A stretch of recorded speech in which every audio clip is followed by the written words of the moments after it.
వాగర్థావివ సంపృక్తౌ వాగర్థ ప్రతిపత్తయే జగతః పితరౌ వందే పార్వతీ పరమేశ్వరౌ గురవే సర్వలోకానాం భిషజే భవరోగిణాం నిధయే సర్వవిద్యానాం దక్షిణామూర్తయే నమః. నారాయణ సమారంభాం వ్యాసశంకరమధ్యమాం అస్మదాచార్య పర్యంతాం వందే గురుపరంపరాం. నారాయణం నమస్కృత్య నరం చైవ నరోత్తమం దేవీం సరస్వతీం వ్యాసం తతో జయముదీరయేత్.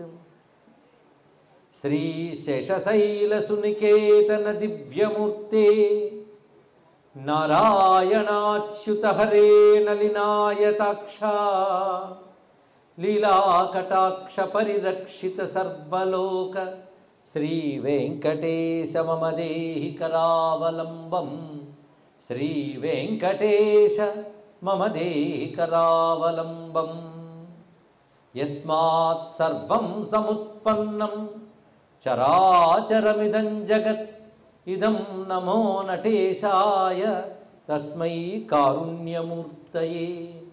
మూకం కరోతి వాచాలం పంగుం లంఘయతే గిరిం యత్కృపాతమహం వందే పరమానందతాండవం పరమానందతాండవం పరమానందమాధవం.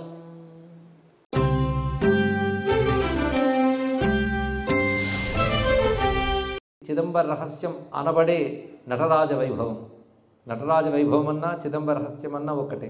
చిదంబర రహస్యం నటరాజ వైభవం అనగానే చాలామందికి వెంటనే గుర్తుకొచ్చేది చిదంబర మహాక్షేత్రం.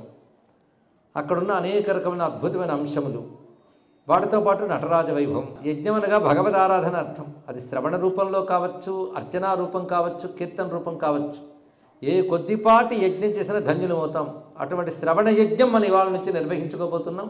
దీక్షాబద్ధులమై ఆ నటరాజ వైభవాన్ని శ్రవణం చేసి ధన్యులమవుతున్నాం. అయితే నటరాజ వైభవం గురించి చెప్పుకోవడానికి ఆధార గ్రంథములు ఏమిటి? ఏదైనా విషయం చెప్పుకోవాలంటే వాటికి ఆధార గ్రంథాలు ఉంటాయి. రామకథకి రామాయణం, కృష్ణకథకి భాగవతం, ఇలా ఒక్కొక్కటి. నటరాజ గ్రంథం చెప్పుకోవాలంటే కేవలం స్థల పురాణాది విషయములు మాత్రమే కాకుండా బహుపురాణ బహుశాస్త్రముల యొక్క సమన్వయం ఇందులో కనబడుతూ ఉంటుంది. ముఖ్యంగా చిదంబర విశేషములు వ్యాసుడు ఒక ప్రత్యేక గ్రంథంగా రచించారు, చిదంబర మహాత్మ్యం అనేటువంటి పేరుతో. నేటికి కొంతమంది శివోపాసకులు దీనికి అంగన్యాస కరన్యాసాలు చేసుకునమని పారాయణ చేస్తూ ఉంటారు. అటువంటి గొప్ప గ్రంథం అది. ఇది మనం ప్రధానంగా తీసుకుంటూ ఇతరత్ర వేదములు మొదలుకొని ఆగమాల్లో, పురాణాల్లో, శాస్త్రాల్లో, కావ్యాల్లో నటరాజతత్వం ఎలా ఆవిష్కరింపబడిందో తెలుసుకునే ప్రయత్నం చేద్దాం. నటరాజ కృప లేకపోతే ఏ పలుకు రాదు కనుక ఆయన కృపతోనే పలుకుతున్నాం. అయితే ఈ చిదంబర మహాత్మ్యం వినడానికి 2 మంత్రములు శాస్త్రాల్లో చెప్పారు. ఈ 2 మంత్రములు జపం చేసుకుని ఇది పారాయణ చేసే పద్ధతి. పారాయణ మాట అటున్నా ఈ 2 మంత్రములు అందరూ జపం చేసుకోవచ్చు. సమస్త విశ్వరహస్యములు 2 మంత్రాల్లో పెట్టి ఉంచారు వ్యాసుల వారు. ఆ 2 మంత్రాలను ఇంతకు ప్రార్థన శ్లోకాల్లో ఒకసారి చదువుకున్నాం. ఇప్పుడు ఒక్కసారి అనిపించే ప్రయత్నం చేస్తాం. ఇవి 2 అనుష్ఠుప్ శ్లోకాలు. మొదటిది యస్మాత్ సర్వం సముత్పన్నం చరాచరమిదం జగత్ ఇదం నమో నటేశాయ తస్మై కారుణ్యమూర్తయే, ఇది ఒక మంత్రం.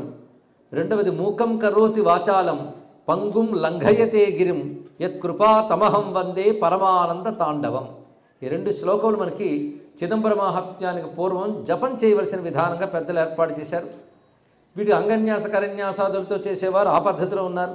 ఇటువంటి మహాశ్లోకములు మనం అనునిత్యం ప్రవచన పూర్వం ఒకసారి పలికి మనం ఇందులో ప్రవేశిద్దాం. అందరూ సిద్ధమే కదా? యస్మాత్ సర్వం సముత్పన్నం చరాచరమిదం జగత్ ఇదం నమో నటేశాయ తస్మై కారుణ్యమూర్తయే. మూకం కరోతి వాచాలం పంగుం లంఘయతే గిరిం యత్కృపాతమహం వందే పరమానంద తాండవం. ఈ రెండు మంత్రములకు శాస్త్రం చెప్తున్నవి. వీటిని అనుసంధానం చేసుకుని నటరాజ పాదపద్మాన్ని ఆశ్రయిస్తూ ప్రారంభించుకుంటున్నాం. ఇందులో పరమానంద తాండవం అనే మాట మనం మూకం కరోతి వాచాలం శ్లోకంలో చెప్తున్నాం. ఇలాంటి శ్లోకమే పరమానంద మాధవం అనే పేరుతో కూడా ఉన్నది. ఇది శాస్త్రమే, అది శాస్త్రమే. ఆ మాటకు వస్తే మాధవుడు పరమానంద తాండవమే చేశాడు. కాళీ ఫణిఫణాల మీద ఎంత చేశాడో శుద్ధ యోగినులైన గోపికలతో రాసలీలా తాండవం, అది తాండవమే అనాలి, ఆనందమయమైనటువంటి నృత్యాన్ని చేశాడు. ఆయన పరమానంద తాండవమే కనుక అటు శివునకు ఇటు మాధవునకు కూడా సరిపోతున్న శ్లోకం ఇది. కనుక ఈ సంప్రదాయంలో ఆ సంప్రదాయంలో కూడా దీన్ని అందరూ అనుష్ఠానం చేసుకుంటూ ఉంటారు. అటువంటి పరమానంద తాండవమూర్తి అయిన పరమేశ్వరుని నమస్కారం చేసుకుంటూ చిదంబర నటరాజ వైభవం, నటరాజస్వామి యొక్క ఆకర్షణ ఏదో ఉన్నదండి. శివుడు అనగానే గుర్తుకొచ్చే మూర్తులు ఎన్నున్నప్పటికీ నటరాజమూర్తి ఎక్కువగా స్ఫురిస్తూ ఉంటారు. అసలు ఏ మూర్తి లేని మూర్తి శివునిది. ఏ మూర్తి లేకపోతే అమూర్తి అనాలి కదా. మళ్ళీ మూర్తి అంటారు ఏమిటండి అంటే రూపం లేని రూపం ఉన్నవాడు నువ్వు పేరుందిట. అరూప రూప అని శివునికి రూపం లేని రూపం. ఏ రూపం లేనివాడు అంటే ఏ బాధ లేదు. మరి రూపం లేని రూపం ఏంటంటే శివలింగాన్ని రూపం లేని రూపం అంటారన్నారు. అరూప రూపం అని. శివలింగం కనబడుతోంది కనుక రూపం ఉందనాలి. కానీ కన్ను ముక్కు చెవి ఇత్యాది అవయవాలు లేవు కనుక రూపము లేదు కనుక అరూప రూపం అన్నారు. ఎందుకు భగవంతుడు స్వరూపుడా అరూపుడా, రూపం ఉన్నవాడా రూపం లేనివాడా అంటే వేదమాత చెప్తున్నది రెండు ఆయనే అన్నది. ఇక్కడ ఎవడు నిరాకారుడో ఆయనే సాకారుడు. నిరాకారమై ఉన్న బ్రహ్మమే సాకారమై భక్తుల చేత ఉపాస్యం అవుతున్నది. ఇక్కడ ఆ నిరాకార తత్వం సాకారం అవుతున్న స్థితిని లింగము అన్నారు. ఇక్కడ అది నిరాకార తత్వానికి శివలింగం అని పేరు.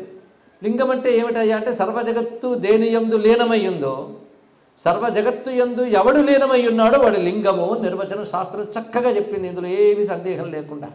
లీయమానమిదం సర్వం బ్రహ్మణ్యేవ లీయతే అని వేదాంత శాస్త్రం కూడా చెప్తున్న అంశం ఇది. ఇక్కడ లయనాల్ లింగముచ్యతే అన్నారు. ఇక్కడ అన్నిటి యందు ఆయన లీనమై ఉన్నాడు కనుక అన్ని చైతన్యవంతం అవుతున్నాయి. అన్నీ ఆయన యందు లీనమై ఉన్నాయి కనుక నడుస్తున్నాయి. కనుక సర్వవ్యాపకమైన ఈశ్వర చైతన్యానికి లింగం అని పేరు. అది స్వామి యొక్క నిరాకారమైన తత్వానికి సంకేతం. భక్తులను అనుగ్రహించడానికి ఎన్ని మూర్తులు ధరించాడో లెక్కలేదు. ఎప్పుడు నిరాకారం ఏకం అద్వితీయం బ్రహ్మ అని ఒక తత్వాన్ని చెప్తే సాకారం ఆయనకు అనేక తత్వాన్ని చెప్తుంది. ఇందుకు శివుడు ఏకమా అనేకమా అని ప్రశ్నవిస్తే ఏకము ఆయనే అనేకము ఆయనే అని సమాధానం మనకు లభిస్తుంది.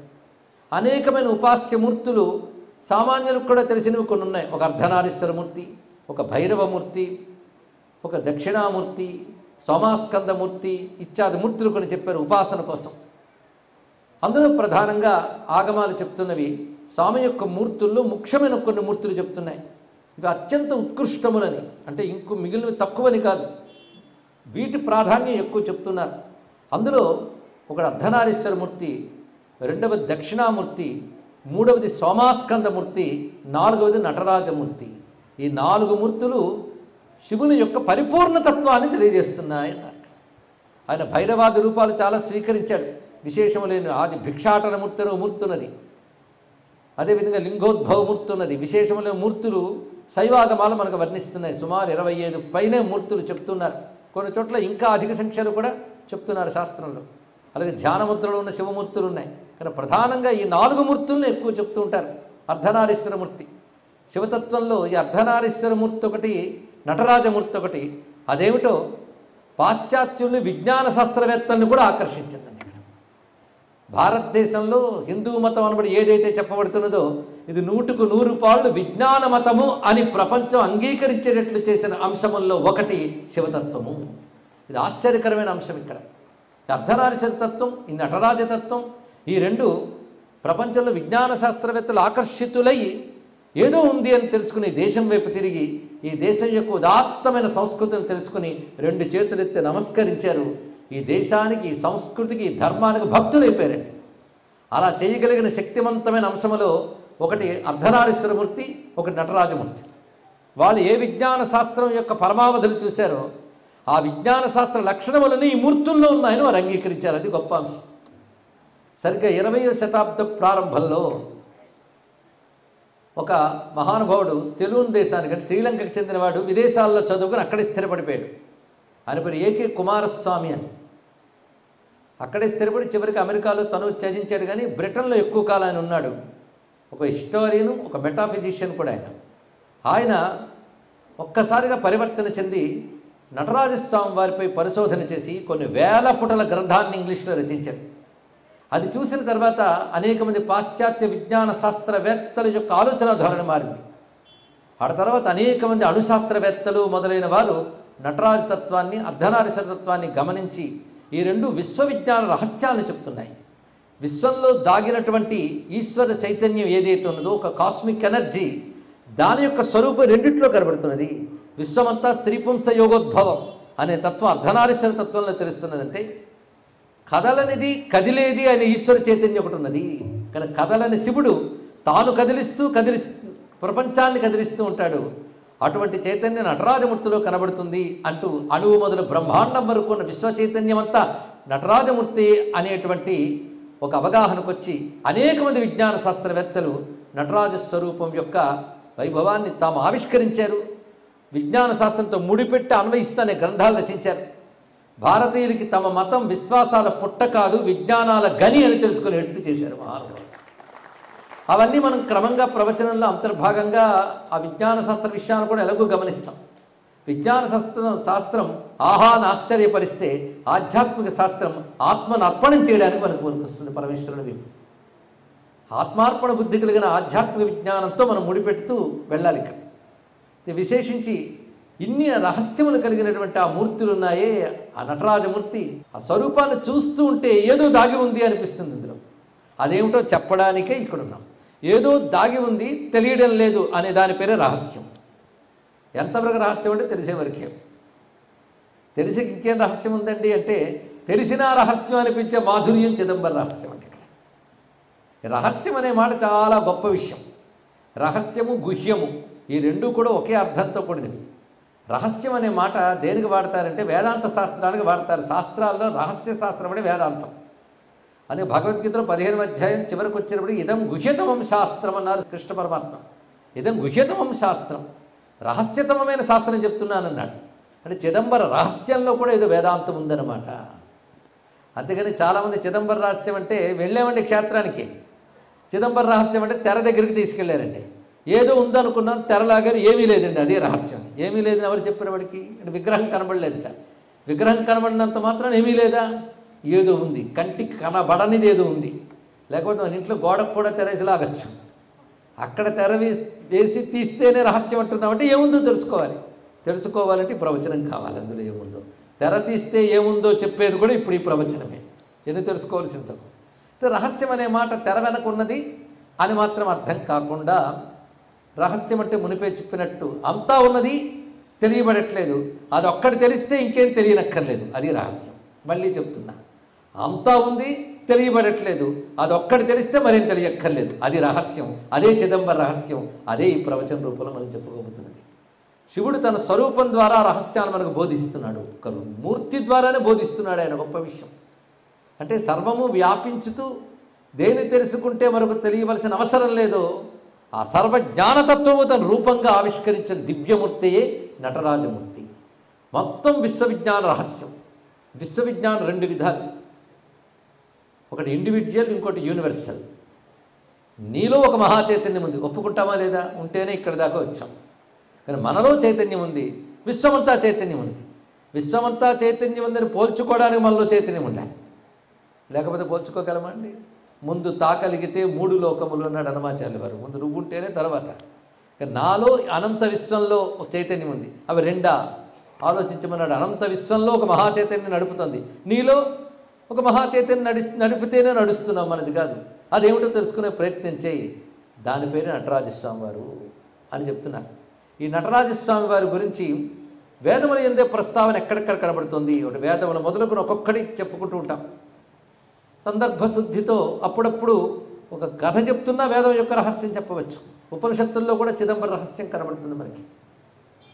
అసలు ఈ భూమిలో ఒక అయస్కాంత క్షేత్రం ఉంటుంది, ఒక రహస్యం. ఇది విజ్ఞాన శాస్త్రం చెప్తున్న అంశం, మ్యాగ్నెటిక్ ఫీల్డ్.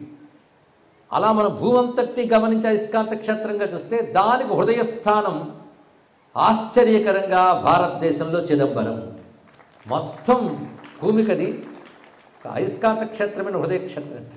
ఎలాగైతే హృదయంలో నాడీమండలం యొక్క మూల స్రోతస్సు అంటే సమస్త నాడీమండలంలోని శక్తిని ఇవ్వగలిగేటటువంటి ప్రాణశక్తి హృదయంలో ఉండి నిరంతర స్పందనాత్మకంగా ఉంటుంది.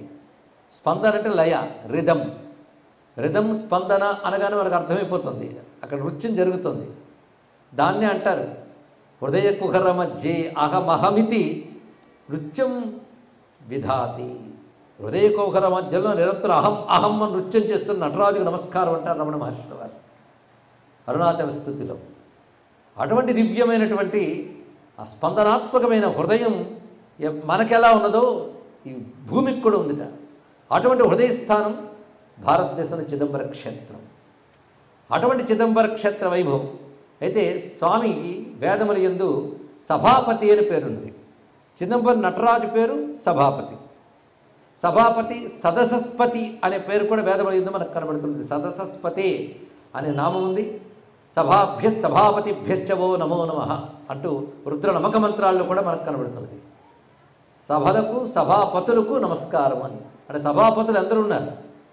ఇంత చూస్తే సభాపతిభ్యశ్చ అని అక్కడ ఏకవచనం చెప్పారా బహువచనం చెప్పారంటే బహువచనములతోనే చెప్పారు, కానీ ఒకడి గురించే చెప్పారు.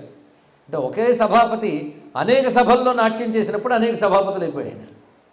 ఇది చిదంబరంలోనే మనకి అనేక సభలు ఉన్నాయి. ఇవి కాక శివుడు నాట్యం చేసే సభలుకున్న సభలు పరిచయం చేసుకుంటేవాడు. ఎందుకంటే మొత్తం నటరాజ వైభవమే ఇక్కడ ప్రధానం. చిదంబరం కూడా కలుపుతూ పెడుతున్నాం కనుక నటరాజ తత్వంపై ఎక్కడెక్కడెవరెవరు ఎలా ఎలా చెప్పారనే దాన్ని భగవంతుడు మనకిచ్చిన కాల బుద్ధి పరిమితులను అనుసరించి తెలుసుకునే ప్రయత్నం చేద్దాం.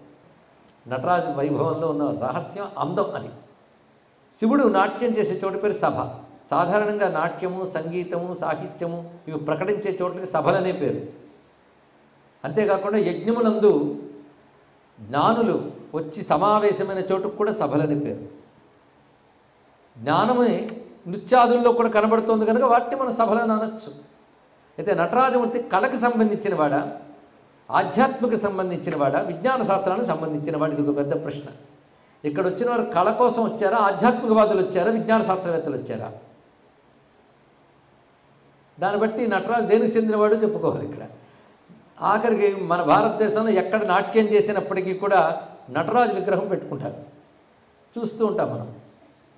అంతేకాదు కళల్లో ఉన్న ప్రతివారు నటరాజుకు నమస్కారం చేసుకుంటారు. కళలకి ఆయన సాకారము అని ఉద్దేశం కనుక భారతదేశం యొక్క కళలకి ఆయన ప్రతీకగా కనబడుతున్నాడు. భారతదేశం కళలు, ఆర్ట్స్ అన్నిటికీ ఒక ప్రతీకగా, అధిష్టాన దేవతగా ఆయన గోచరిస్తున్నాడు.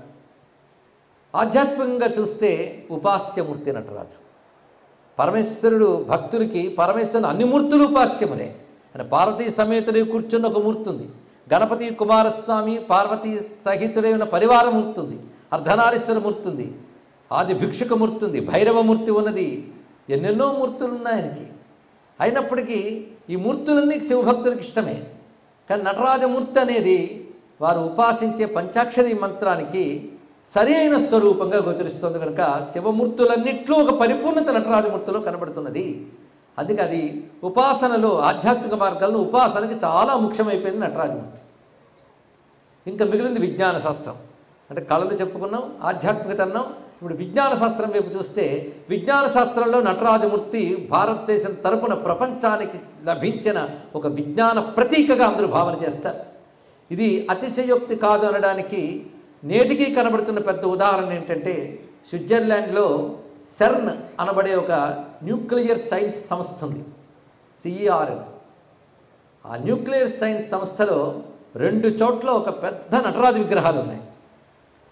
అయితే సాధారణంగా ఏమైనా క్యాంపస్లు కట్టినప్పుడు అలంకారం కోసం ఏవో విగ్రహాలు పెడతారు కదా, అక్కడ కూడా అలాగే పెట్టారనుకుని ఆ న్యూక్లియర్ సైన్స్ సంస్థకి అధినేత ఎవరైతే ఉన్నారో పెద్దవారు ఆ సైంటిస్ట్ దగ్గరికి వెళ్ళి ఈ విగ్రహాలను మీరు ఎందుకు పెట్టారు, పైగా ఇది భారతదేశానికి చెందినవి, ఇదే స్విట్జర్లాండ్, ఆ విగ్రహాలు ఎందుకు పెట్టారు, ఒక ఆర్ట్ పీస్ కింద పెట్టారా, డెకరేటివ్ ఆర్టికల్ కింద పెట్టారా, ఇంకేమైనా దీనిలో రహస్యం ఉన్నదా అంటే మేము ఏ సైన్స్ని ఇక్కడ తెలుసుకోవడానికి తెలియజేయడానికి సంస్థ స్థాపించామో ఆ సైన్స్ అంతా ఈ విగ్రహం ద్వారా కనబడుతుందని వారు ఇచ్చిన సమాధానం అండి.